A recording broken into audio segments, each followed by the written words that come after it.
Good afternoon, good morning, good evening, and salam, everyone. Welcome again to MACFEST 2026, and an event that is a celebration of both International Women's Day and Muslim Women's Arts Festival. We welcome you from England and France, and we would love to know where you're watching us from. So say hello in the chat and please let us know where you are today. Also, you can share your thoughts and questions in the chat for us or in the Q&A portal. We'd love to connect and we'll try to answer all your questions. MacFest welcomes donations through our websites, as little as £1, to keep offering these wonderful events for free. And if you'd like to watch today's event again or any other of our events, we record most of them and add them to the MacFest YouTube channel.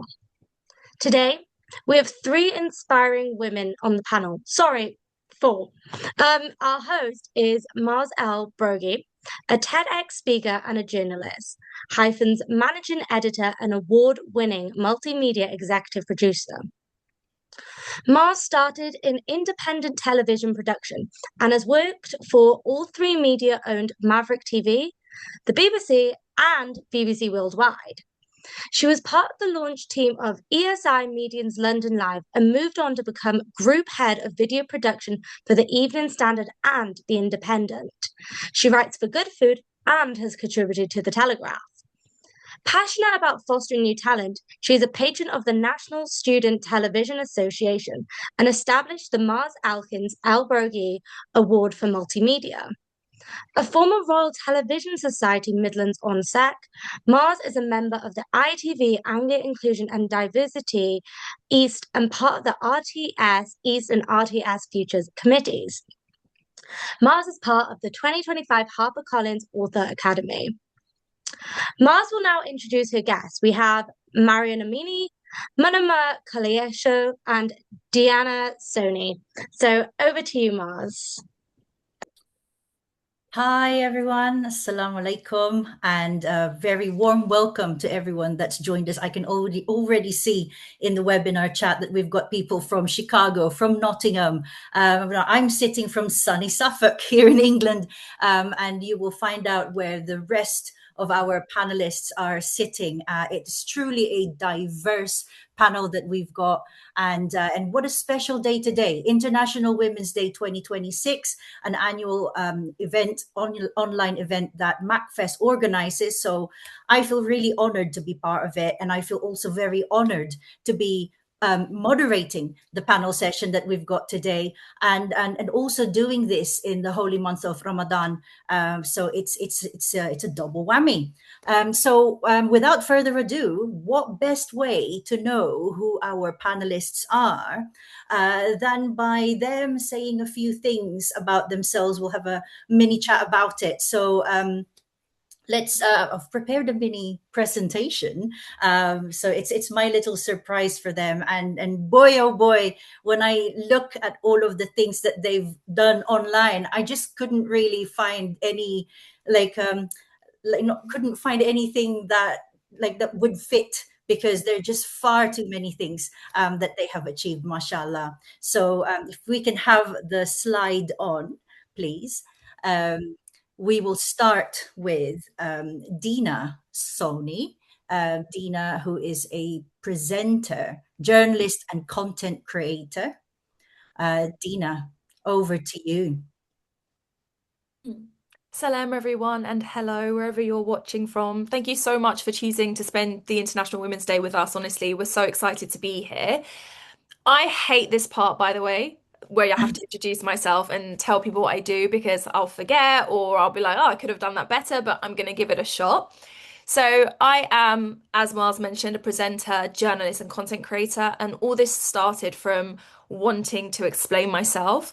And the reason I say that is because I grew up in a very white area.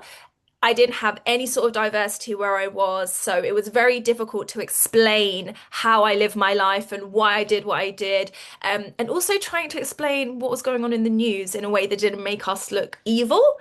So yeah, I basically create content to either create news explainers that actually adds context to the story rather than just the misleading headlines, celebrating culture from the Middle East and North Africa, and yeah, creating content that helps people feel a bit more knowledgeable, but also entertained at the same time.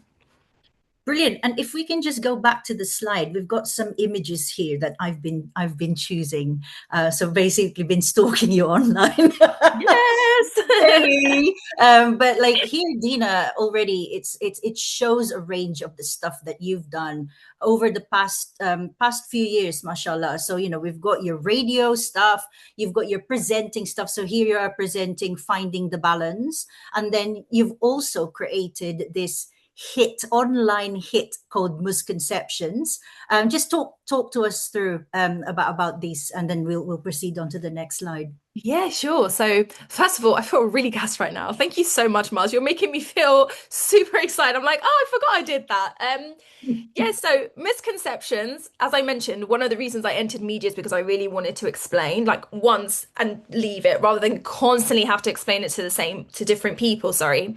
So I came up with this idea back then. This was like maybe 2017, maybe or 2018, don't quote me, but I'd look on Twitter and the amount of hate and misconceptions I see around Muslims and Islam itself, people with conviction, no knowledge, saying, oh, Islam is this or Muslim people do this. And it was just so wrong. And I also used to watch Jimmy Kimmel's live tweets when they get celebrities to read mean tweets about themselves. And I was like, this would be such a good crossover if we could get Muslims to read tweets and just kind of correct it, but in a humorous way. So I made a pitch deck and I pitched it to Mars El-Brogy, and she said yes. And I want to just say how important it is as well for like me to say that Mars is amazing in this moment, because it's International Women's Day. We're celebrating women, we're celebrating ourselves, but also none of us could be where we are if it wasn't for other women supporting us too. If Mars had said no, bearing in mind before Mars, a lot of people have been like, ill, no, ill, no. So you really have to push through. If Mars would have said no, I probably would have just been like, okay, leave it. It's probably a stupid idea. I was young at the time. I didn't have the confidence to completely do everything alone. So in that moment, Mars not only said yes, not only brought me into Islam Channel and helped me produce and gave me such valuable mentorship and support. I honestly wouldn't be where I am today, because that was literally the platform that kind of launched me and made me think I can do this, like I can really do this on a big scale. So yeah, it's on YouTube, it's on Islam Channel. Just type in misconceptions and you'll just find a bunch of Muslims from all around the world, different backgrounds, making jokes out of what they read, but also correcting it so that people can actually understand the reality of our religion and just how beautiful and peaceful it is. And then that picture of me where it says Tribe Urban Radio, I pitched many radio stations, because one thing I mentioned that I'm very passionate about is Middle Eastern, North African stories, whether that's like, about Arabs or Muslims or Christian Arabs. What the region is so diverse, but I just really wanted a place where I could celebrate the culture, because I feel like even till now, unfortunately, most of the time you see us through a lens of misery, a lens of war, a lens of struggle. And I just wanted to celebrate music, culture, arts. And so once again, I pitched to a lot of people. A lot of people were like, go away. We said no the first time. And then eventually someone said yes. So I had a Arab and North African music show where I'd bring on artists. Many artists I brought on actually way before they blew up as well. So I'm very lucky to say that I've had people like Saint Laurent, London-born, Lina Mahal on my radio show. And yeah, the other picture at the bottom was also from my time at Islam Channel, where we presented a debate show. And yeah, that's it really. And then we're going to go on to the next slide, because literally I was just like, how do I fit everything that you've done? So like, red carpet, you've done red carpet, you've done presenting as well. You've presented for Muslim Women's Awards, which is another queen who's just basically like pushing for Muslim women to, be together and, have this network. And, like Kaisra of MACFEST, she's putting everyone together. So we need these people, to like really empower and uplift each other. But Deana, I know this one, Miss Marvel, because fantastic red carpet event, and then you've got you went and done the racing. So yeah, tell us a bit about these. Yeah, it's crazy. I think if anyone here is like a budding presenter or journalist or upcoming or really wants to get into this field, I think you'll know just how difficult it is to kind of pitch yourself and get those like dream jobs. And we'll come on to all of that later, but I got to a point where I started presenting red carpets, and it was honestly so much fun, especially something like Miss Marvel, the first Muslim superhero. It was really a brilliant experience. You get to start asking more personal questions as well, rather than just the what are you wearing today, like Mm. it's like it was so much nicer to be able to ask like really deep questions. And then yeah, you're right, as you build your portfolio and people start giving you a good reference, or you start networking and building, you do get larger opportunities. And that picture of me at the bottom was actually, I was the presenter for this Formula E Saudi fan zone. So I don't know if anyone here likes car racing, but at the time they really needed an Arab speaker, and they're a massive agency. They didn't really know any Arab speakers, so I'm just in the right place at the right time, really. And I got to go to Saudi and present the fan zone there, which was really, really fun. And one project that I'm super proud of that I'd love to talk to you guys about is I also got to host the official podcast for Assassin's Creed. I don't know if anyone's ever played that game, but it's set in like different. Seen it. I've seen it. Yeah, Big fan. it's set in different time periods, and there was one where they set it in medieval Baghdad. And because there's such a huge fan base, they also have an accompanying podcast that helps you like learn more about the context and how these empires were built and what happened. So I was very lucky to be able to host that, and it was such an amazing experience to be able to talk about Islamic history in such a positive light rather than what you usually see. So yeah, more opportunities lead to more opportunities, and I guess just resilience and pushing through. Absolutely. And actually, this one's a message from Morag. Hi, Morag. It would be so nice to get more North African culture, as we seldom hear about Muslims or Islamic culture outside South Asia or the Middle East. That's if you're a non-Muslim, obviously, but at least MACFEST fills in some gaps. Like the stuff that you've done for Middle East Eye Discover, Yeah. just give us a few lines on that. Yeah, so I'm not sure if anybody here knows about Middle East Eye, but they're a massive news platform, and they cover the Middle East and North Africa, but in English. And about 3 years ago, they launched a cultures platform, which was just covering, music, art, food, all the things that I really wanted to do. It was called Discover. And once again, I was in the right place at the right time, and met the right person, pitched the idea, and then I was lucky enough to create content leading their TikTok, Instagram, all their social media. And it was literally to kind of bridge that gap. Someone mentioned about North African culture. We hear Arab and we think it's North Africa. It's not the same thing. And it was really nice to be able to dive into, what Moroccan music is like and where's that come from, and what's the difference between Algerian music, which is like Rai, and whereas Moroccan is like Gnawa music. And it was honestly one of the best projects I'd worked on, because it was just so nice to be in an environment where it's all about the Middle East and North Africa, but being able to dive specifically in everyone's culture, because I always say we're like cousins, not brothers and sisters. Being Moroccan doesn't mean you're the same as a Sudanese person. So yeah, that was also amazing. And I created explainers around that and talking about how Coptic Christians celebrate, that they also fast, also breaking down like different practices within Judaism as well. So yeah, very, very excited and very proud of that as well. Oh, fabulous, mashallah. And thanks for that, Deana. It's just like so interesting. Actually, yeah, Morag, you've taken it out of my mouth. It's so interesting because there's a huge mix of things. You're not just a one trick pony, so to speak. You are a journalist, but you are presenting, but you've got other things as well, producing, like a lot of things in the mix. Speaking of which, another one who's also quite diverse in her portfolio is Mariam Amini. She is literally one of these up and coming journalists that's changing the British media landscape. Mariam, if we just go on to the next slide, please. So we can, yeah. So from Manchester, we're going to Saudi. Mariam, you're in Saudi at the moment. Salam alaikum. Walaikum salam, rahmatullahi wa barakatuh, Mars, and everyone who's joined us. You want me to dive? Yeah, go on. Yeah, dive in. Let's dive in.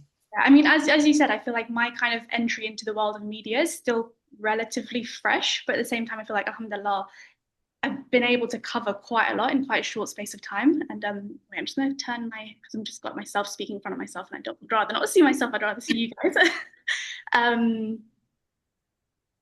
Sorry, 1 second. Hide stuff. There we go. I get distracted. I love the background so much. I'm kind of like blending into it as well a little bit. unintentionally. Yeah, so I feel like I kind of have to go back a little bit to tell you guys how it all started, or where I kind of began. When I did my BA in English Literature and Creative Writing, I didn't really have any idea what I wanted to do, what I wanted to get into. And yeah, fortunately for me, the summer before as well, I also met my husband volunteering in Malaysia. And alhamdulillah, we were able to, after we did our nikah in start of 2020, we were able to kind of head out just before COVID hit. And alhamdulillah, managed to spend about 3 years being fully kind of nomadic, backpacking and volunteering around the world. And I think I really needed that time in order to kind of really not only like get to know myself and kind of challenge myself, but also figure out what I was interested in. During that time while we were traveling, I was doing freelance copywriting. But after a while, it kind of became a bit too commercial. I think there wasn't really much fulfillment in that. It was great that it let me travel and earn an income, but yeah, it didn't really have much meaning beyond that. And then fast forward to January 2023, I volunteered with a refugee charity in Cyprus. And that, I feel like that is the experience that probably catapulted me into kind of going into journalism, because essentially it was the first time.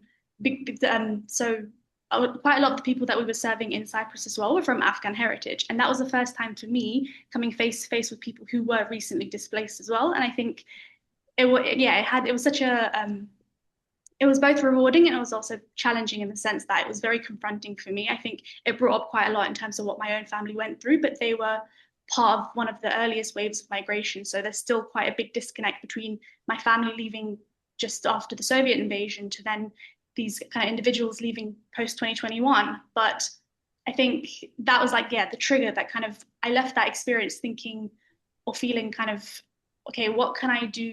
How can I play a part? I felt like it kind of really changed me and made me want to do more. And I remember kind of, yeah, speaking to my partner Christian, and it was very much like a light bulb moment when I was like, like, what about journalism? Because this is actually a field where there can be real world impact, and it will let me carry on speaking to these same individuals, like learning their stories and being able to represent those stories. And not only that, but kind of learn from the wisdom of these individuals who have faced unimaginable hardship, and yet still, mashallah, they were entering every day the center with like a smile on their face, and they were teaching me about kind of what it means to be kind and humble and all these things. And I think that really cemented for me the desire to focus specifically on diaspora stories and diaspora culture. I think within that, obviously, Muslim community and Muslim stories fits quite well, because a lot of Muslim communities are of diaspora heritage and background. And then, yeah, fast forward to did my master's at City University in 2023. And then following that, did a range of placements across, for example, Islam Channel, which is where me and you met, Mars, and then also a few weeks at The Guardian. And I think it was really those experiences that, alhamdulillah, kind of, yeah, again, what Deana was saying in terms of right place at the right time and speaking to the right people, that kind of really solidified that network. And then, alhamdulillah, it was 6-month fellowship at Hyphen that I feel like also really let me test myself as a journalist in terms of being able to explore across news, across features, across multimedia. I think it really, cemented again my interest in, I think I'm not really one for news, and I think it took me a long time to accept that, and also accept the fact that it's okay to be a journalist and not be specializing in news or wanting to go into news. I think I'm very much more in terms of the feature writing or kind of multimedia production, purely because I think it lets me be more creative and it lets me tell the stories that I'm interested in a way that actually does allow me to cover the depth and cover the nuance. And it's not just kind of that news cycle of like, quick, okay, what's the next story? What's the next story? It's like, no, actually, let's pause for a minute here. Let's reflect, let's discuss, and let's learn. And I feel like that kind of summarizes for the most part what I've been doing for the last no, absolutely. I mean, just wanted to say to our dear viewers that, if they do want to ask questions, please do put it in the chat, and we will try and answer them.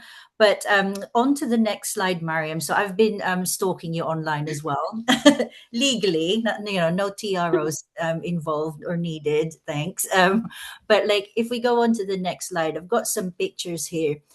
So like, again, it's like you are a writer, predominantly you write, but you're also involved in events as well, where you gather people, you do some speaking, you moderate, all of these important conversations. So we can see in there, but also, like, again, like linked to Hyphen, it's all of these opportunities that become open, which is what we can see on the top right here. You recently went on a halal expedition to Antarctica. So yeah, talk us through these. Talk you through Antarctica, or just in general, like kind of in general? I mean, you've got Baroness Saidawarsi here. Just talk us through like all of these. Yeah, alhamdulillah. I think my again, my intro into events, I guess, could be traced back to when I was doing the masters at City. It was very interesting because I literally started the course 2 weeks before the events of October 7th. So it was a very interesting point in time where I feel like I was learning the craft and kind of getting into this world, but at the same time, I was very much kind of presented with all of the issues and challenges within that world, especially from a Muslim perspective. And I think, yeah, noticing the kind of the one-sidedness and the bias in reporting, and the fact that these things weren't being addressed within the contents of the course itself, it felt quite problematic for me. So I had a few conversations with different people in the department. I was like, oh, is it possible to kind of maybe have an event that sheds light on this, or kind of like brings people in to have more of a discussion about this? But there wasn't really anything being done, which is really frustrating. But at the same time, alhamdulillah, I guess that was what needed to happen to then get like kind of inspire me to actually push. And basically, the first event that I, alhamdulillah, hosted and organized was navigating British media as a Muslim journalist. And yeah, that was a panel bringing together kind of Muslim editors and journalists and writers, and kind of hearing their stories and hearing their experiences, and kind of the side that I suppose, yeah, doesn't really get highlighted often within the mainstream. And I think it kind of, again, just like catapulted from there. Since then, we've kind of had other events, Taste Today, specifically for young Muslims with an interest in journalism. We've had panels on navigating the creative industries, so kind of branching out beyond just journalism and actually talking to actors, talking to photographers, and so on and so forth. And then, the interview with Baroness Saidawarsi, that was quite an honor, quite an invitation from the Aziz Foundation when they asked me to host that conversation. And then also beyond that, kind of now, I feel like, yeah, it's been more so in the last few months or so, since last summer, I'd say, that I've kind of been bringing together so before I entered journalism, the travel and the backpacking and the volunteering, to now trying to find how I can bring that within journalism. And I feel like I've, alhamdulillah, managed to sort of almost specialize within this niche of halal travel, or the kind of spiritual travel, or so on. And yeah, alhamdulillah, the experience to Antarctica, I feel like I still... I kind of have to laugh, because I feel like it's so surreal. It's so beyond, like, subhanAllah, like what I ever expected or anticipated. Like, I've always wanted to go to Antarctica, but never in my wildest dreams did I think it would happen so soon. And then also as part of like a work opportunity, it's just, it was incredible. And I feel very, very grateful to have those opportunities. And I think, again, what I was saying before in terms of like learning to accept that it's okay if I don't want to just go into news journalism. I think initially there was a bit of a guilt, because it was like, oh, can I just like have all these incredible experience and then write about that? Like, can that be enough of a contribution? Like, do I not need to be covering the war and covering the conflict and going through all these difficult kind of experiences myself? But actually, I think, yeah, over the past few months, alhamdulillah, it's really been a journey of kind of learning to accept that, no, it's okay that if I pursue things that I'm passionate about and find a way to kind of almost mold a space, or carve a space, or kind of like find my voice within travel media and travel journalism. I think it's been a wild wild journey, and alhamdulillah, very grateful. And I don't know how I'll ever be able to start another year like then setting off sail to Antarctica. Subhanallah. Actually, we've got a question that's come in from Shebs. Shebs, I hope I did answer your email, because I think we've been emailing. But Mariam, did you feel as though you had to work twice as hard to get your name out there, and in terms of proving your worth? I think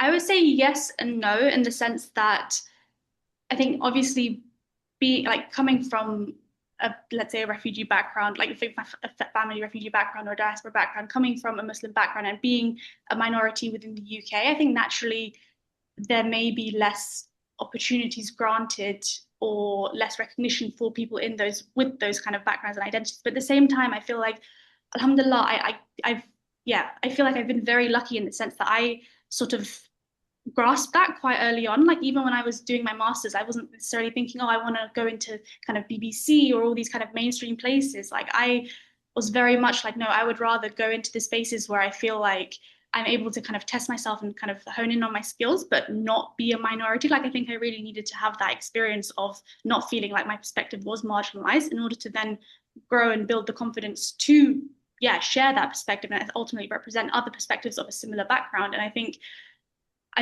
so I've been very fortunate in that those are the kind of areas that I honed in on from the beginning. Like, for example, Islam Channel, Middle East Eye, Hyphen, these are all kind of, more indie or more alternative media as opposed to legacy publications, right? So I think, whereas I think if I'd kind of been like, oh, I want to go straight away and get a job at The Guardian, even though I've been lucky to have a placement there, but I feel like even while I was there, I was thinking like, okay, this isn't really where I want to be full time, because I think it will really bash at me in terms of, I guess like when your stories and your kind of work goes against the tide. I think if you aren't intentional in who you surround yourself in the spaces you do let yourself enter, I think you can get burned out really, really quickly. So I think, alhamdulillah, like I feel like, the answer I guess is like yes and no, in the sense that I feel like people in our position typically do have to, but I feel like I've been quite lucky because I've been very selective of the opportunities and the experiences that I've pursued. I guess that's the answer. Yeah, I mean, we've got a couple of questions that have come in, but I'm going to go on to the next slide. But we've definitely got the questions thanks to Hanan and Amina.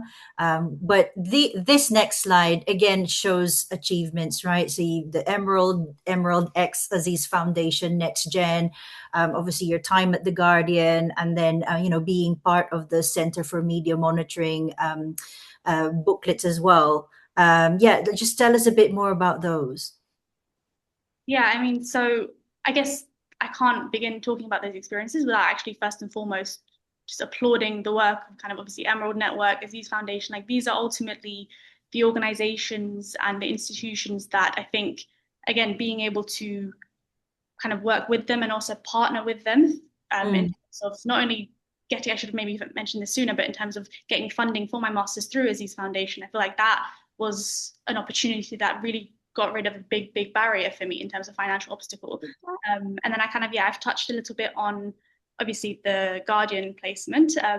But even that, maybe I can kind of touch on slightly more in the sense that my 2 weeks or my 3 weeks in total at the Guardian were very insightful in the sense that it really made me aware and conscious that I do have a different perspective to majority of people in those spaces. And I think I can kind of hone in on one very particular conversation that I had with an editor at The Guardian, where I was pitching a story about climate change in Afghanistan.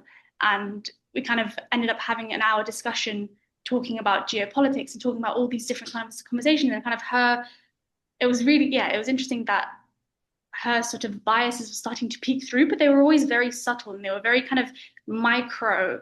And I think it taught me that in terms of like being in those spaces and having those conversations, you really have to be selective with your approach and kind of the way you handle those. And even then extending on from that and let's say hosting panels and things like that, I think there's a way of having those conversations that, because we're living in such a polarized society, right? I feel like as soon as we have a conversation with someone and it like doesn't align with our beliefs, or it challenges, or like it's uncomfortable for us, I think we automatically put a guard up or we shut down. But I think actually, I feel like I'm like gone. Sorry, I've like gone on like my mind has gone on to like loads of different places. I guess my main takeaway from that is that actually it takes I think you first need to know yourself, and I think know what you stand for and be really, really clear on your intentions and your values in order to then show up in those spaces. And again, like alhamdulillah, the Centre for Media Monitoring's report, it was a really like great honor for myself, but at the same time it really highlighted the challenges that Muslim women are facing within the media, right? And it kind of goes to show how much more needs to be done. And I think I do think kind of events and kind of workshops and these kind of conversations are where those bridges can ultimately those gaps can ultimately start to be bridged. I think I kind of was a bit of a long-winded way of trying to summarize all of. No, but that's the thing. It's like, I obviously have had the pleasure of working with you. And I think, when you mention about value, knowing your worth and your value, that's definitely something that we've talked about.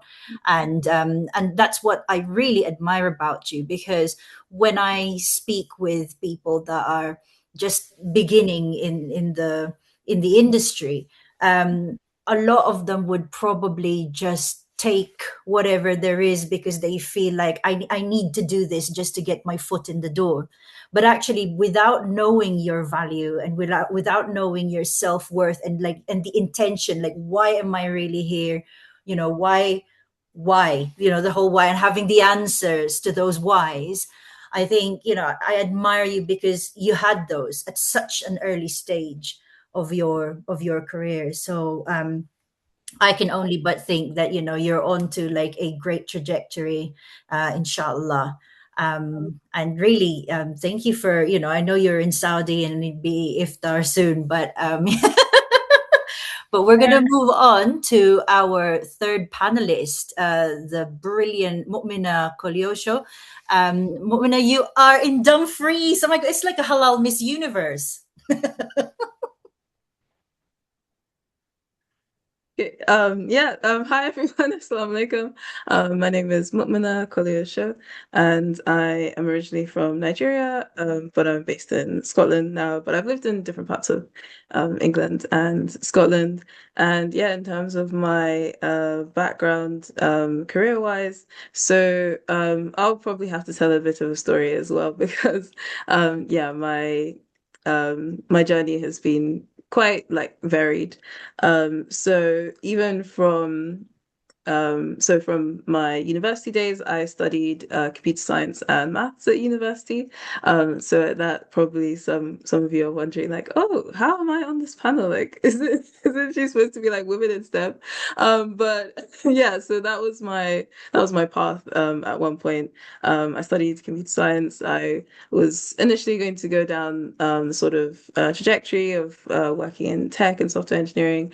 But even during university and even before then, like in school, I have always been very much a creative at heart. And I've been writing like poetry since I was a kid. I always read a lot growing up. So I've always loved books. I've always loved storytelling. And that was just something that has kind of stayed with me throughout my life. And so after I graduated and I worked for my university in a couple of different departments. So I worked a bit in research, and I also worked in my university's comms and marketing department. And that was my first editorial role. So I was editing pages of the university website, and that was like my first insight into essentially like a career pathway where I could use my sort of writing and editing skills, because before then I hadn't really been exposed to that, if that makes sense, in the sense that the sort of careers and stuff that I was mainly sort of taught about were like, oh, I either go down the sort of very traditional medicine or engineering, and then if you're good at like sort of writing and social subjects, then law. So yeah, seeing like there was this whole like kind of editorial side of things was quite new to me. And then also during that time, I became a lot more intrigued in publishing, more from just like the perspective of a reader, but also like what does it actually look like to get published as an author, and also like what is like the sort of behind the scenes publishing process and machine, like how does it work, what are all the different departments. So I did like a bunch of sort of internships and short courses, and like all the while like learning things along the way. And during that time I also started leaning into my poetry more, so I started to go to like open mics and perform my poetry on stage, and also like share that online. So that was how I kind of built up my profile as a poet. But I think for me, poetry has always been quite personal. It's always been a big part of sort of sharing my thoughts and my story. And I realized that part of like basically something that I'm very passionate about is also sharing other people's stories and contributing to the landscape, especially as a Muslim woman, especially as a Black Muslim woman. Like I've always wanted to, contribute to sharing more stories and kind of diversifying the landscape in terms of the creative side of things and also media more generally.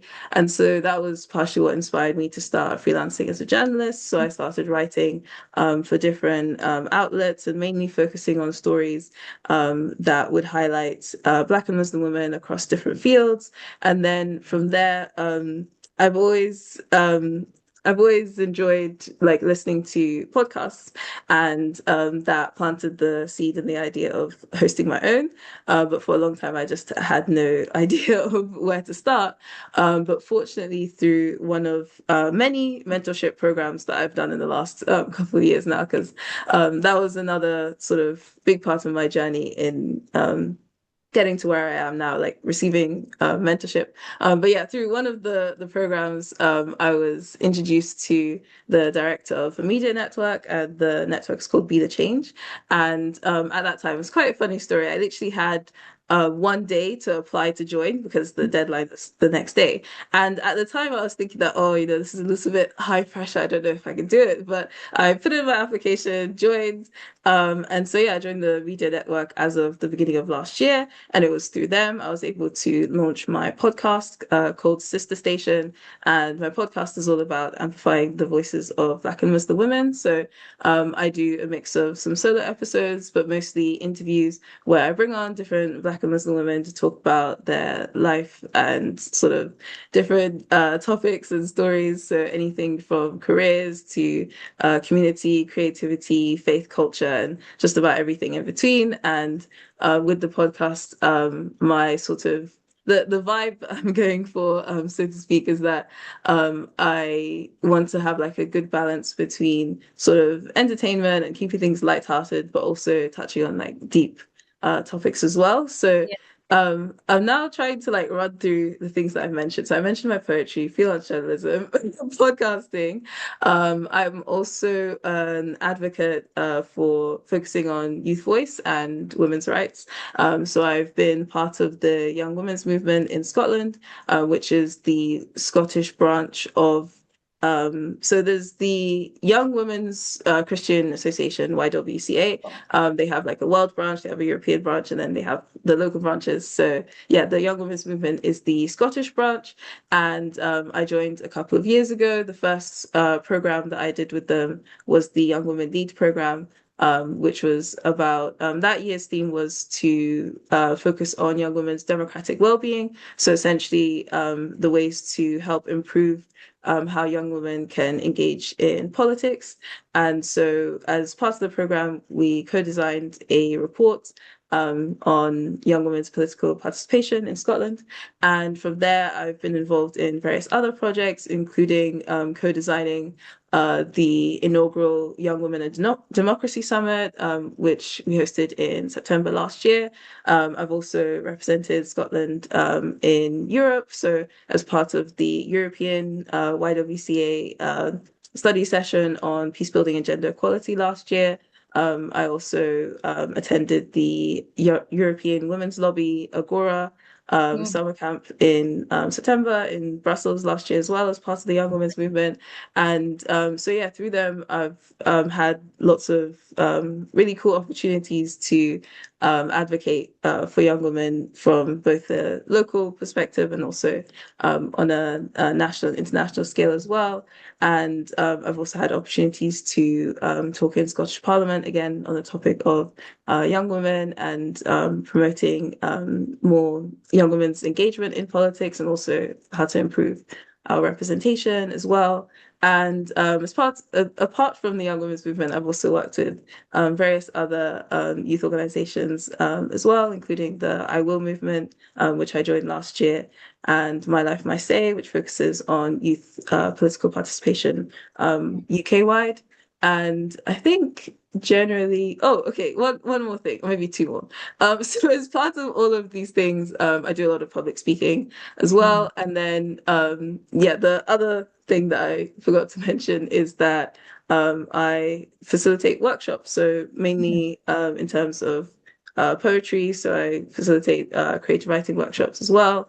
And more recently, I've also started giving workshops in terms of podcasting. So I actually hosted a workshop focused on podcast interviewing at the International Women's Podcast Festival earlier this week, actually.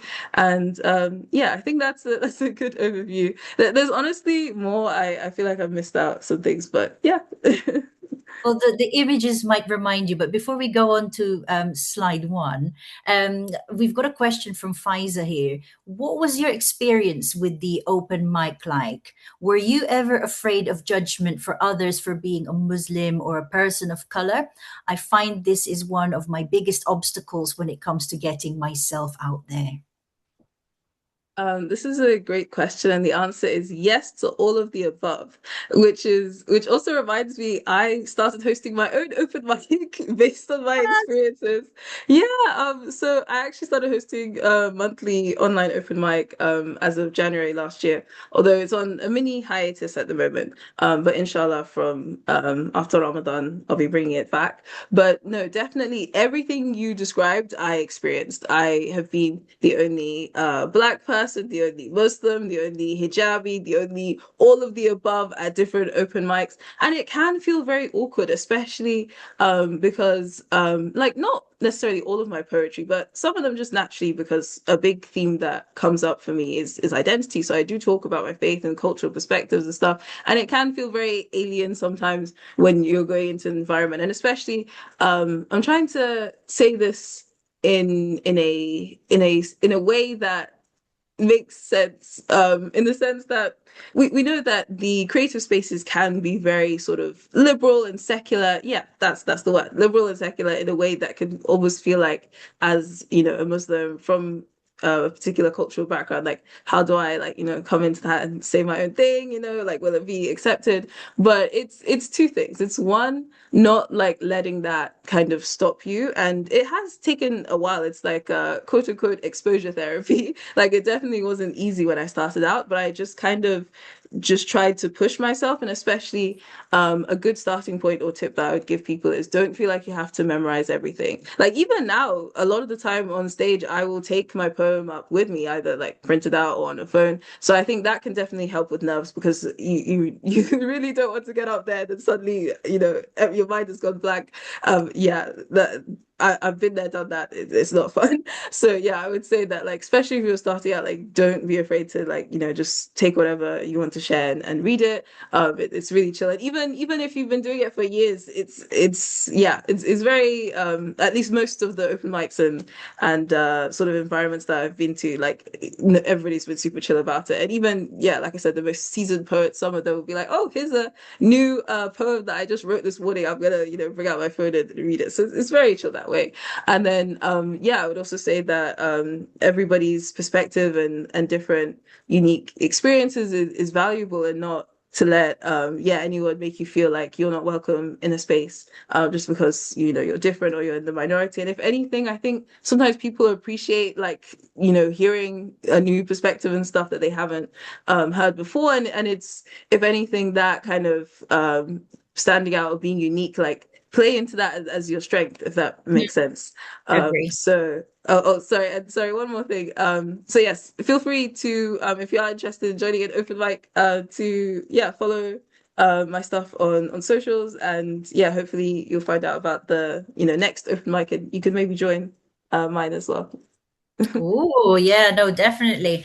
Well, Hanan said listening to inspiring women share their experiences and personal stories was truly powerful.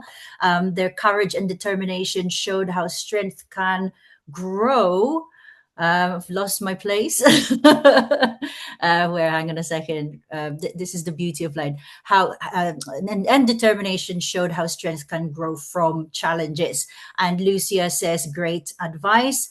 Faiza, thanks for your answer. That was great. And Morag, being unique is a strength in artistic spaces. Totally agree. I think that's one of the things that we should bear in mind, is that rather than think that being different or being the only one in the room is a negative, I think it's beginning to, actually it's not beginning, it's in the middle of that, where we're changing that and we're embracing that that uniqueness. And this is why I think there are loads of us now that are able to represent more. And it's not just down to like, one or two, I suppose, like, people where there's a monopoly. So I think that's fantastic. We're going to go on to the first slide for Mu'minah, because I've also been stalking you online. So lovely portrait, mashallah. So slide 1, we've got quite a few things here. So, with the podcast and all of that, just talk us through. I think one of them was Comic-Con, this one on the left. Yeah, so sorry, it's as much as you'd think I'd be used to talking about myself and also seeing photos of myself, right? But even now, sometimes I just it just has me giggling. But yeah, no. So the Comic-Con story, that one is quite interesting because so yeah, a big part of me being very interested in like sort of reading books. I also am a big fan of anime and like sci-fi and yeah, all of these sorts of genre. And I have been attending Comic-Cons since I was in secondary school, like regularly-ish. And so when it comes up to London MCM Comic-Con in May, every year or every other year or so, sometimes I'll be thinking to myself like, oh, am I going to go to Comic-Con this year? Maybe yes, maybe no. And especially since I moved to Scotland, so I've lived here now for the past 12 years thereabouts. Oh, wow. Deciding deciding whether or not to go to London Comic Con, there's a lot more logistics involved, right? So yeah, this last year, I was again on the fence. I was like, will I go to Comic Con? Will I not? And then the MCM Comic Con scholarship popped up. I can't remember if I saw it on. I suspect I probably came across it on Instagram. And the scholarship essentially was that you apply and say stuff about why you're interested in attending Comic-Con and talk a bit about your creative career.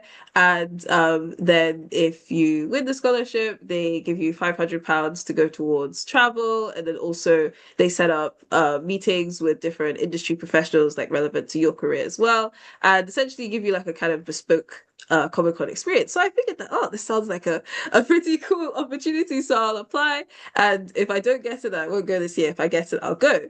And I won the scholarship. So I won it as a literary winner. So that was based on my literary interests and pursuits. And I was able to go to Comic-Con last year as one of the scholarship winners.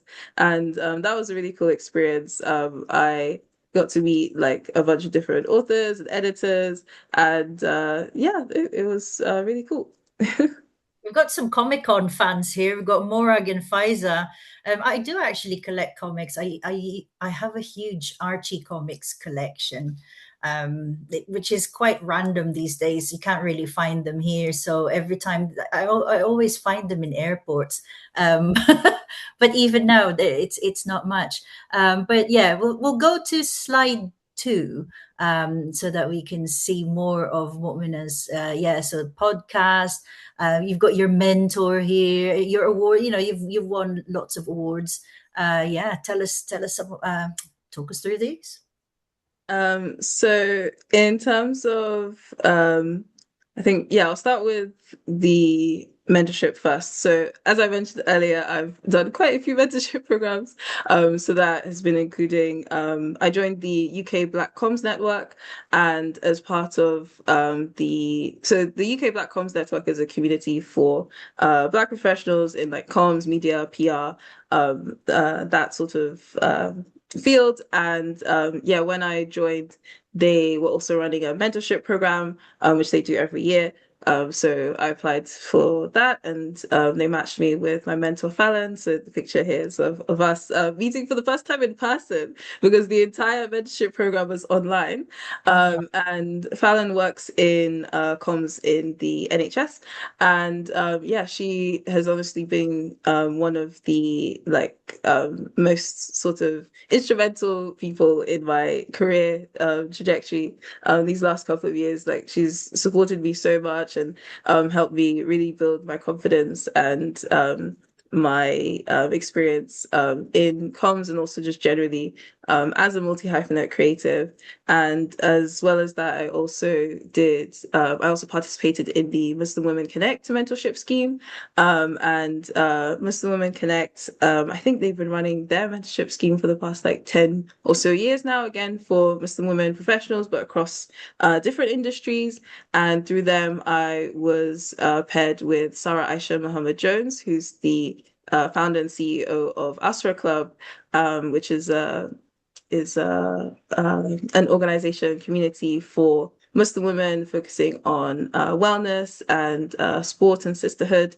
And through mentorship with her as well, I developed a lot of skills and knowledge in terms of also being a multi-hyphenate, because she works across like research and a couple of other fields, as well as founding and running her own business, and also just really helping me to instill the ethos of being very intentional with the work that I do, and making sure to keep like Dean at the focus of all of that as well.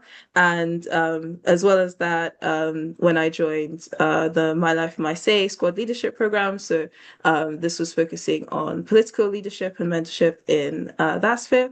And the community manager, Paris Habib, she was essentially my mentor for that program. And it was through her that I was introduced to Lily, who is the director of Be the Change Media Network, which is the media network that I mentioned earlier that I joined.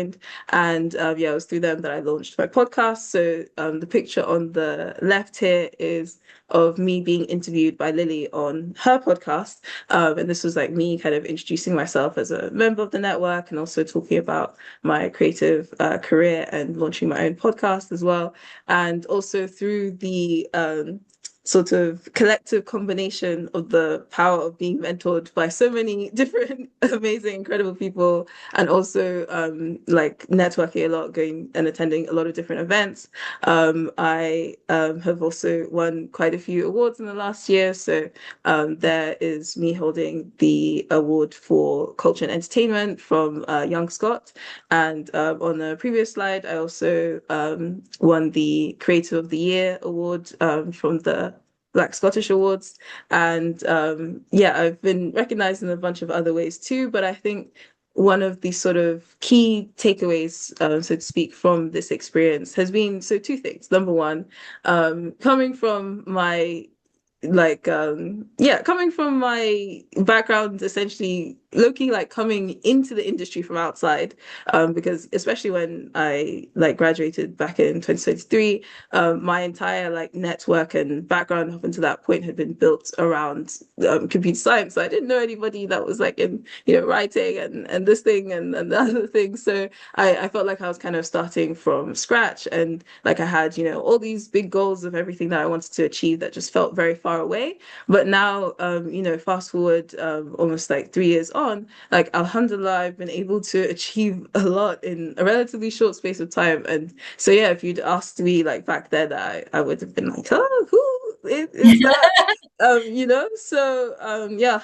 And I just really hope that through all of this that I'm able to inspire other people, especially other fellow Black and Muslim women, to just, if you have goals that you want to pursue, just, not to like let anyone try and deter you. And also please don't be deterred by the lack of representation, because, for example, like in some rooms, it is still just me.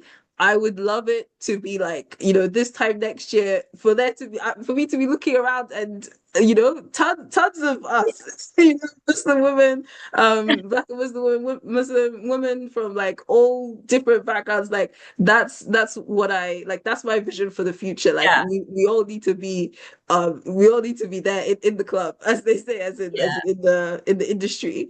And I would love for that to be the case. So hopefully anybody coming up now, like please keep going so that there can be more of us. Absolutely. Well, thank you for that, for sharing your journey. It's all really been insightful, and I think what's really nice is to see how how things have changed, throughout this years. Being a dinosaur, I know I had a lovely intro from Sophia this earlier on in the session, but I'm going to share with everyone just a little bit about myself. So we'll move on to the next slide. I love a good slide. So this is me. So I'm English Filipino, I suppose. Just like everyone else, I'm multi-hyphenated in the sense that I did start off as a journalist. I'm a broadcaster. I've gone into new media, which is now digital. I've executive produced, but currently I'm managing editor for Hyphen Online, which is a publication featuring life, Muslim life in the UK and Europe.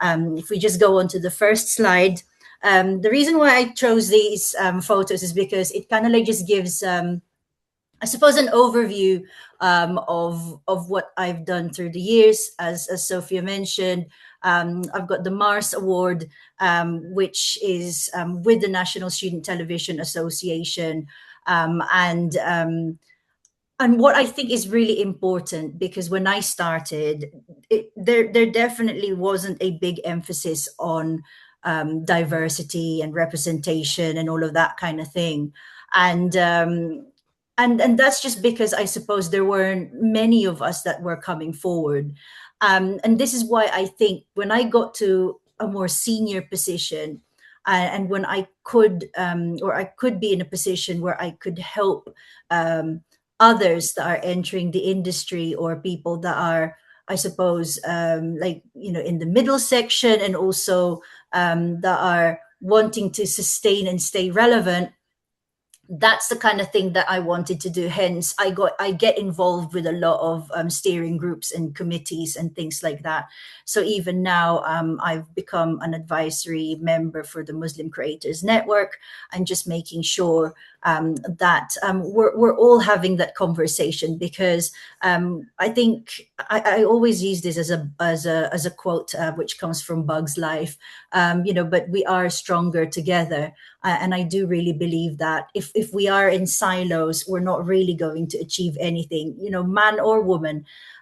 So we need the allies. We need to work together, because we are seeing changes. We are getting there, but there is still a lot of work that needs to be done. And that's why, like, in terms of my TEDx, and I talked about redefining leadership, because these changes are really important, and it needs to come from behind the scenes, the people that are running these companies or these organizations. We need more commissioners that will commission stories that are coming from different communities. We need more presenters, obviously, that can aptly talk about the issues that affect the communities, not just here, but internationally. And I think with the growth of digital, social media, and all of that kind of thing, whatever we're doing, it's all global. So I'm hoping, and and I am praying that, inshallah, that we will be able to achieve real diversity in the industry. And then if we go on to the next slide, we've got just here again is just to show again the different types of work that one has to do to be able to establish themselves. You can't, you need to know your worth. You need to know why you're doing what you're doing. But at the same time, you do need to know where your core skills are. So say for me, it's always been journalism. I've put a picture here of myself and Nadia because it's a humble brag. But also it's like, I realized that actually I interviewed her 2 weeks ago, and I've been interviewing her since 2016. Like every year I've been doing that. And so I knew that even though my job had changed or whatever it is, the journalism actually still played very much a huge role in what I do. The picture on the top right, it's like with the Royal Television Society. This was actually during one of the events, talking with industry people over a social. But what's really important is that as Muslims, we don't just need to be like in our own little bubble. It's important that we are out there and speaking with other parts of the industry, and making sure that we do have a seat on that table. And I do that through my work at the Royal Television Society, because it does affect the type of support that we give to entrants and the people that are already within the industry. And then at the bottom, again, I'm kind of like, I love food, as you can tell. Obviously, it's Ramadan, so it's fasting time. No, but kidding aside, you have to make use of the things that interest you, and with food, I think it really touches a lot of people, and so that's one of the things that I've worked a lot on in my career, is to really diversify on the types of features that I write about or I show. And that included actually a cooking series, where we'd shown other cuisines that are coming from like the Uyghur community, and other communities that nobody kind of really presents much about on. So that's pretty much me in a nutshell. And I'd love to hear from people in the panel now, because I think what I can see here is that the one common thing is that we're all storytellers, right? And I'm going to go back to one of the questions that we've had earlier. It was actually for Deana.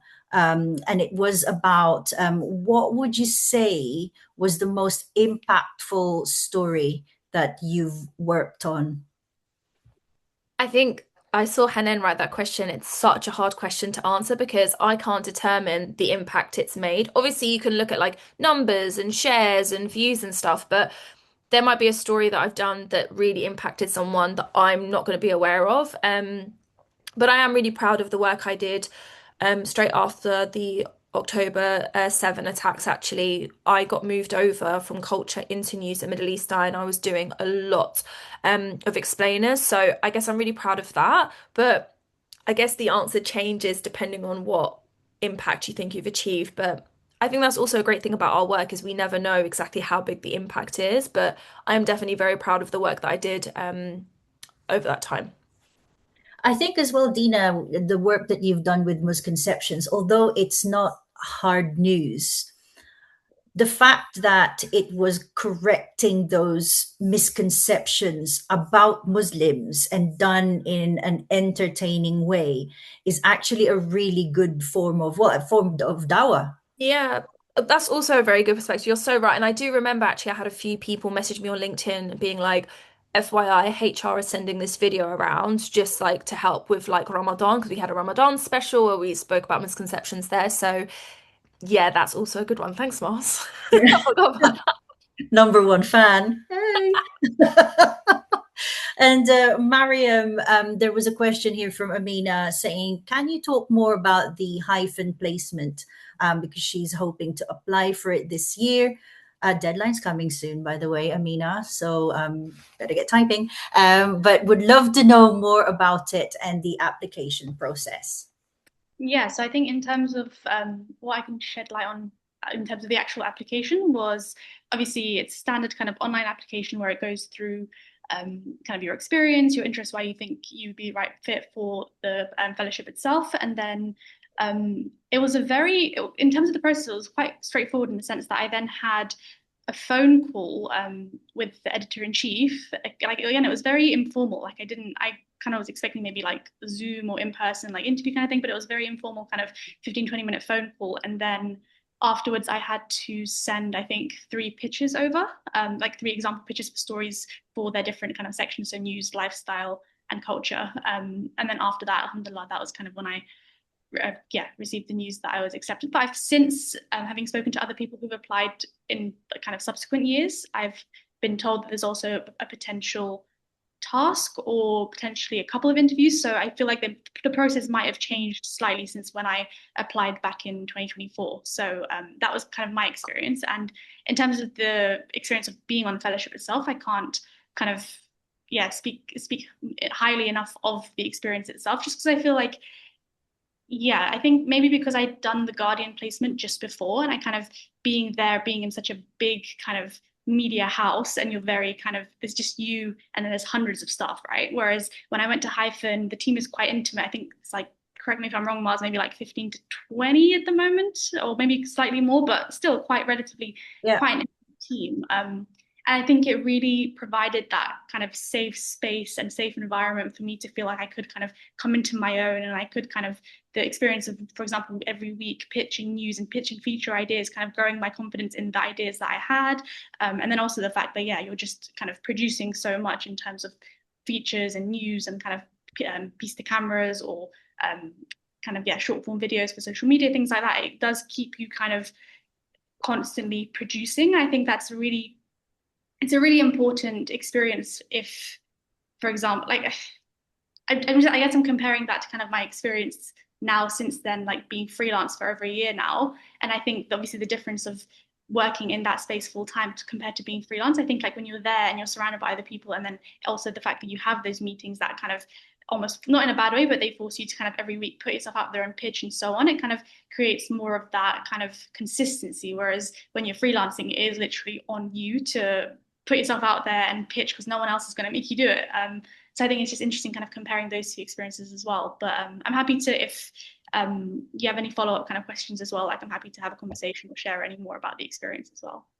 Yeah, no, that's really handy. Actually, like if you are applying, it's always good to have conversations with the people that already have got that experience. And speaking of which, my question, this is for everybody in the panel. How does one stay relevant? Because the industry is so competitive, right? And you've got so many people that are coming in, and how do you try and stand out, or how do you stand out, Deana? If I'm being honest, I don't really look at it as like, how am I going to stand out? I think if you would have asked me this when I was early on in my career, I would have been like, I just want to do as much work as possible, and I want to be at every event presenting, and I want to talk to as many people as possible. But after a while, you start realizing what's important to you and what your why is. It's so important because anything you do, whether it's media or whatever job you do, is tiring, it's exhausting. We have lives, we have so much going on. Yeah. If you don't care about what you do, trust me, people can tell, and also it's not going to push you to do it. So honestly, for me, I know that there's enough for everyone to succeed. Like there's so much we can all learn from each other, and we can all help each other.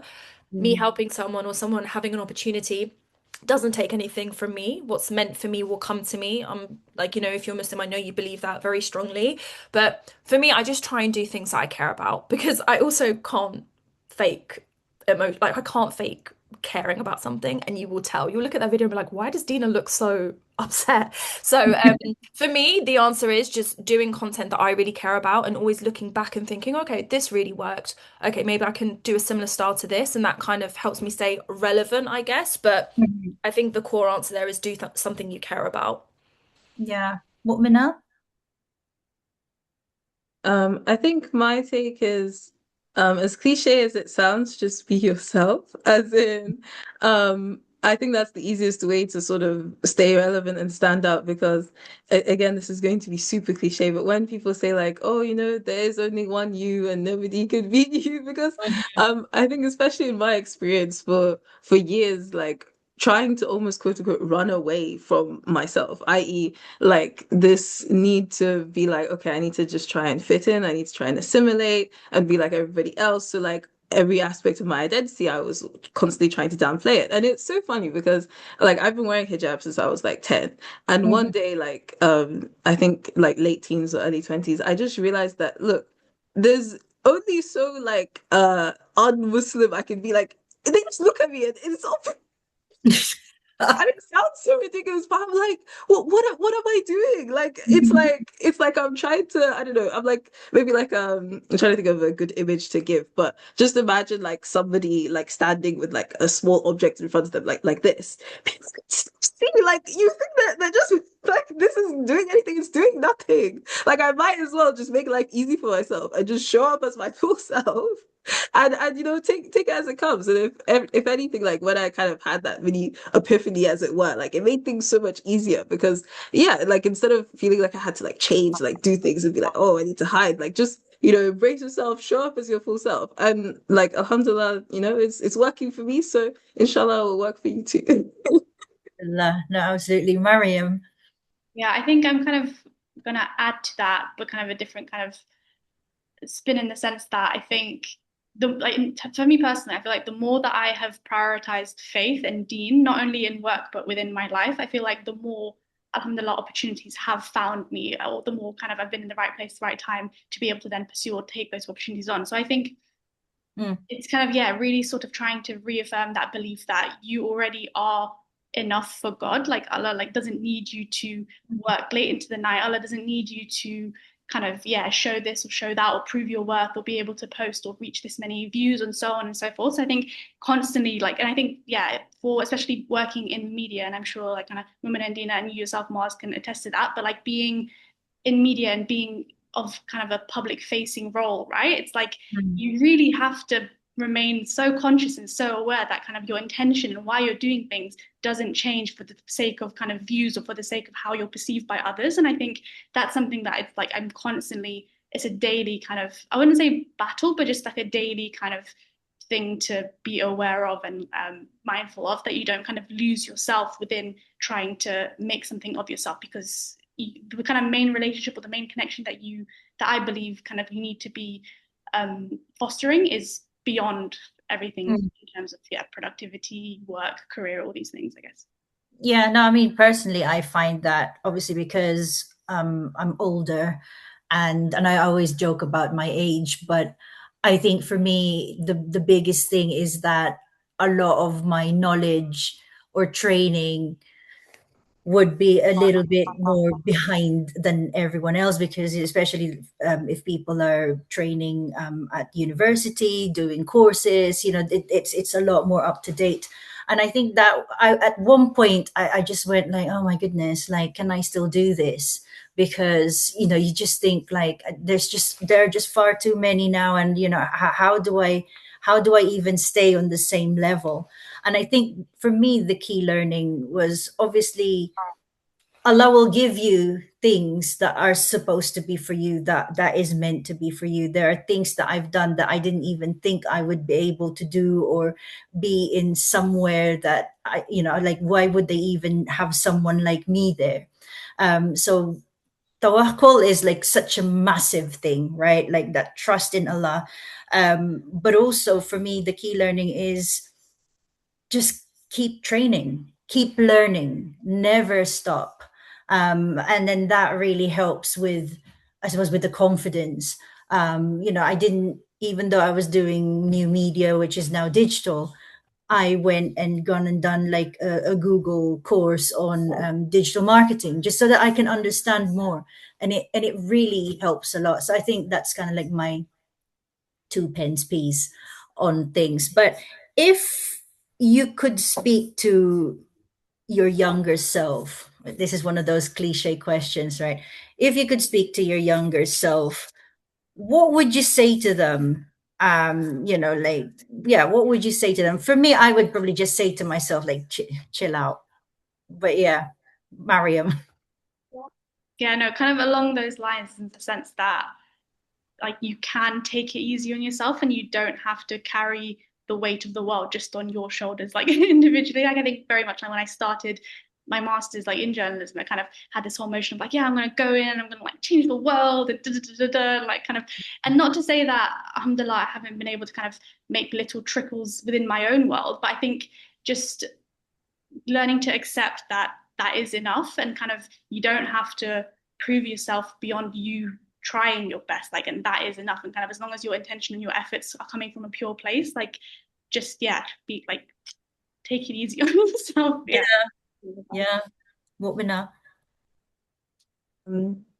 I would say to probably run your own race and like not try not to worry about what everyone else is doing, just focus on your path because yeah, definitely you know how they say comparison is the thief of joy, and it's not like I don't still kind of deal with that now, but it was definitely worse when I was younger that it was both I would compare myself to other people and then I'd let other people's comparisons of me to other people weigh on me and be like, oh, you know, so and so, especially I think coming from, you know, immigrant Muslim background, it's oh, so and so's daughter is doing this, oh, your cousin is doing that, you know, just all of these kind of things. And I would internalize all of it like, oh wow, I'm really like lagging behind, da, da, da. But then, you know, like everybody's race is unique to them and we all have our own unique paths and everything. So yeah, I definitely just say to myself to not let myself get caught up in that and just focus on my own thing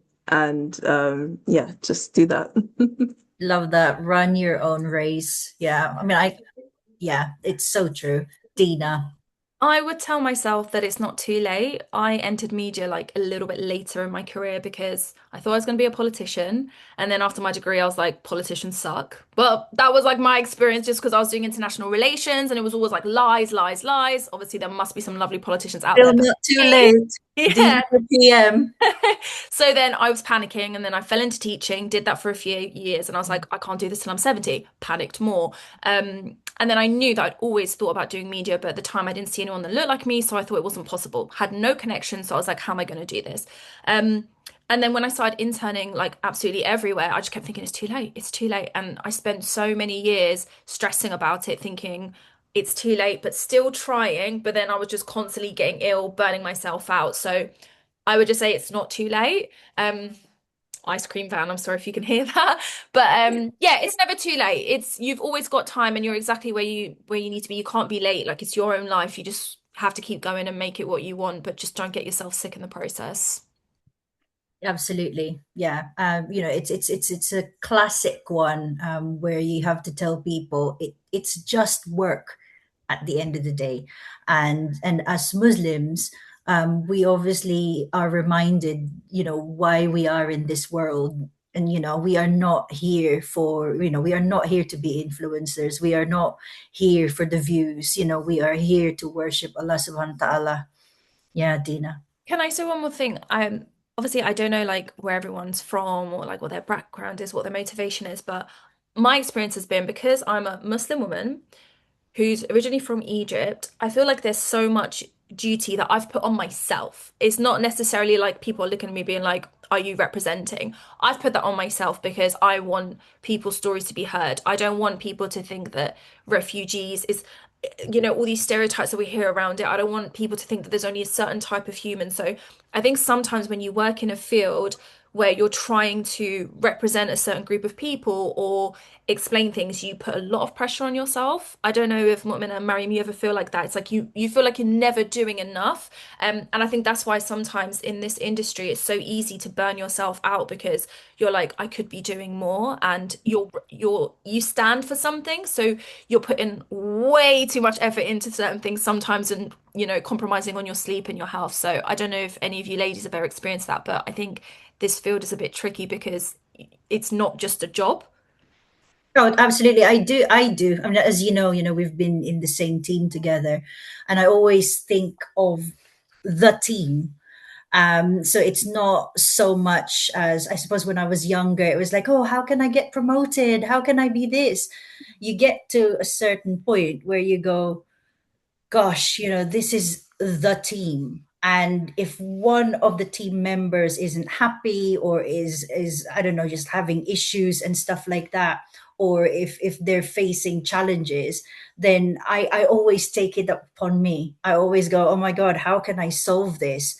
And I will have sleepless nights because I want that person or those sets of people to be happy. And as you said, you know, you shouldn't really put the burden of the world on your shoulders. But for me, like, I mean, that's something that I just can't, you know, that's just naturally kind of like inherent in me. But I really appreciate that. It's nice to hear it. It's nice to hear that. But yeah, I think, oh my gosh, I can't believe the time. I was going to do a plug because just to say that thank you so much to you, Deana, Mu'minah, Mariam, for such a wonderful discussion on your journeys. We've learned a lot through that. We learned about the determination, all of these different journeys that you've taken, and really making everyone around you so proud. I'm so proud of you, and I'm so privileged to be here. And thank you to MACFEST for giving us the platform to be able to share our journey with all of our lovely audiences here. Sarah, I know you asked the question actually. So just before we finish, where can we find mentors? Mentors, each company will have that. It depends on the scale of the company, because obviously smaller companies are unable to accommodate maybe somebody to come in, or even the time, because they're a smaller company. But there are loads of places out there, like the Women in Film and Television. There's also the the Sajid Varda one, UK Muslim Film. That's it, UKMF. They do lots of events where people can network and learn. But I think it's networking, because that's how you hear about these things. It's networking. Some of them will be on social media. So I think it's just a case of like looking. It'll be on LinkedIn. There'll be lots of people that will be talking on LinkedIn. But Deana, Mu'minah, Mariam, any points for Sarah about the mentorship, like where you can find them? Yeah, I can chip in here. All the tips that you shared, definitely socials, LinkedIn, networking. Also just based on my experience, like some of the networking programs I've come across. So I mentioned earlier Muslim Women Connect. So they have a mentorship program running now that will be finishing in March, and I think later this year will probably be when they open up the next one. And then if you're a Black professional in comms media, comms media PR, then the UK Black Comms Network also run a mentorship scheme annually. And then ones that I haven't joined, but I've seen, Women in Journalism and also Journal Resources also run one. And then I recently came across something called the Creative Mentor Network. I think they have a scheme of some sort, but I haven't been able to like investigate it, but it's worth looking into. I think those are all the ones that I have listed down. Yeah. So if I come across any more, if you find me on LinkedIn and socials, I do tend to share these like on my page as well. So yeah. Yeah.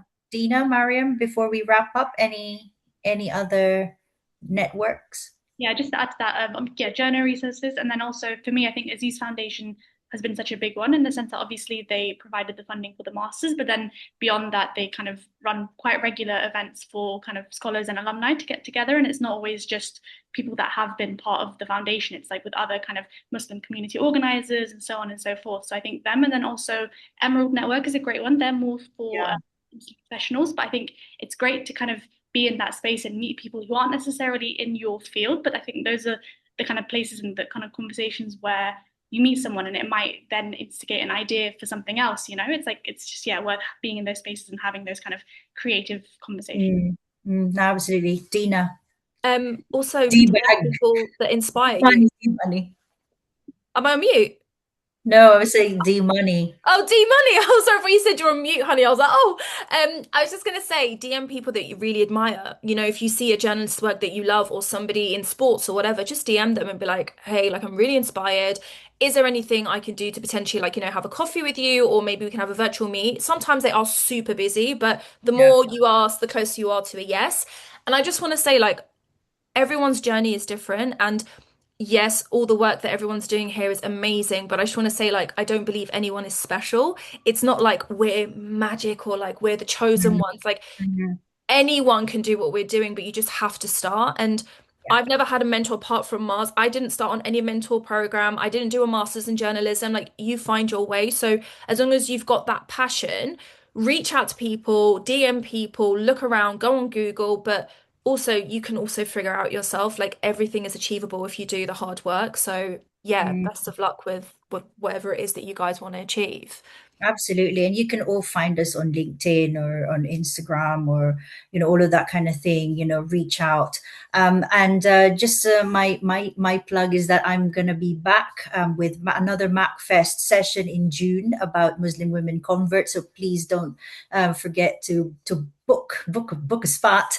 But yeah, we're going to end now, but with brilliant poetry from Mu'minah. And then we're going to have Sophie to close the session. But thank you again so much to the panelists, and thank you to everybody who's been listening.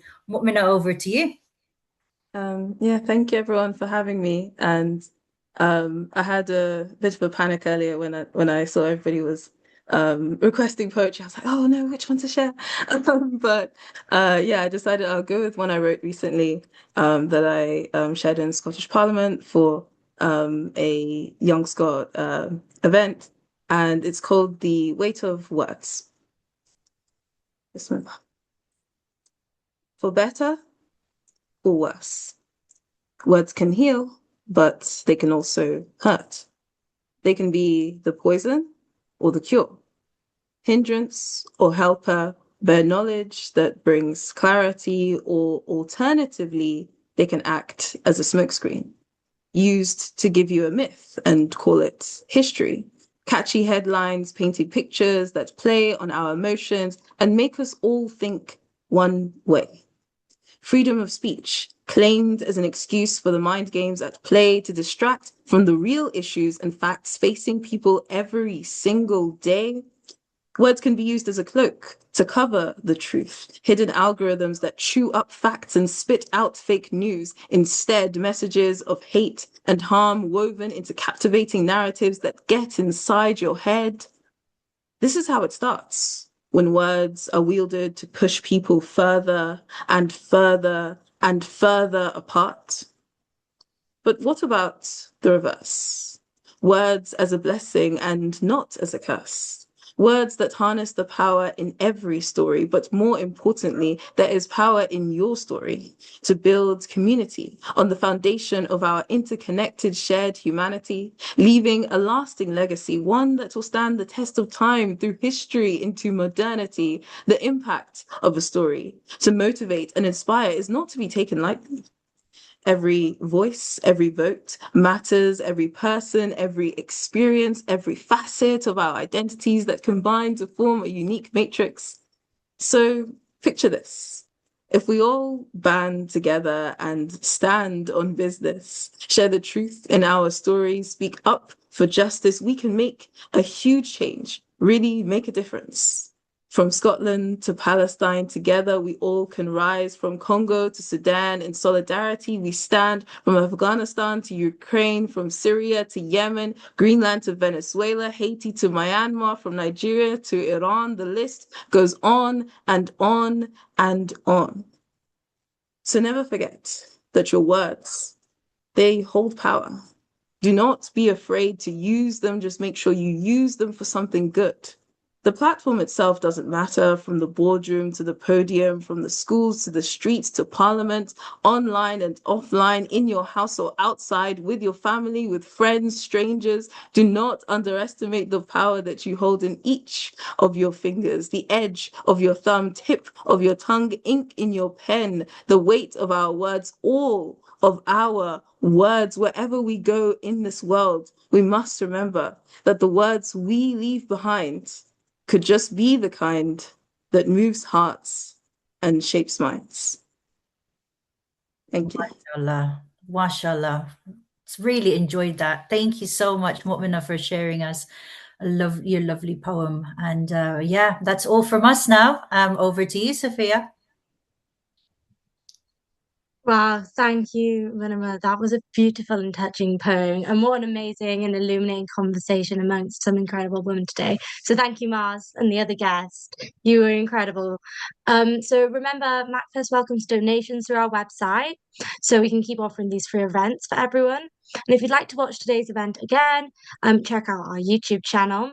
Before I close today, I'd like to invite you to our upcoming events. We have a digital event, International Cuisine, Our Grandmother's Recipes, on Sunday, March the 15th. It'll be on Eventbrite, tickets there.